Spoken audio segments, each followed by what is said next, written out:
এখানে একটা পলিথিন দেখতে পাইতেছেন, তাই না? আচ্ছা, অবাক হওয়ার কিছু নাই, এদিক দিয়ে পানি ঢুকে বৃষ্টি হলে।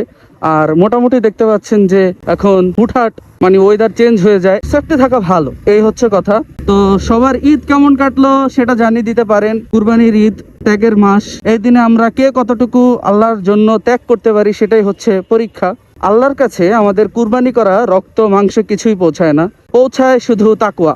আমরা কে কতটুকু আল্লাহর জন্য কুরবানি করতে পারি, ত্যাগ করতে পারি, সেটাই হচ্ছে মুখ্য বিষয়। সো দেখতে পাচ্ছেন ঢাকা শহরের রোডঘাট মোটামুটি ফাঁকা, যদিও আমাদের এই রোডে খুব একটা গাড়ি থাকে না, কারণ এটা হচ্ছে এলাকা ভিত্তিক রোড। ঈদের ছুটিতে অনেকে বাড়িতে আছে, তাই ঢাকা শহর একটু ফাঁকা। সো দেখতে পাচ্ছেন এদিকে কুরবানির হাট বসেছিল, সো এই জন্য গোবর দেখা যাচ্ছে। সো আমি এখন চলে আসছি হচ্ছে মিরপুর 14 ডেন্টাল কলেজের পাশে। এই যে দেখেন বিশাল গরু ছাগলের হাট, দ্যাটস মিন আমাদের কচুক্ষেত হাটের কথা বলা হচ্ছে। তো যাই হোক, সিটি কর্পোরেশনের লোক হয়তো খুব দ্রুত এগুলো ক্লিন করে ফেলবে। আমি আসলে জানি না যে অলরেডি ক্লিন করা হয়েছে কিনা। এই রোডে এই টাইমে এখান থেকে জ্যাম শুরু হয়ে যায়, কিন্তু আজকে কতটুকু ফাঁকা। তো কচুক্ষেতের রোড এত ফাঁকা থাকবে এটা ভাবতে পারিনি। জোস জোস জোস।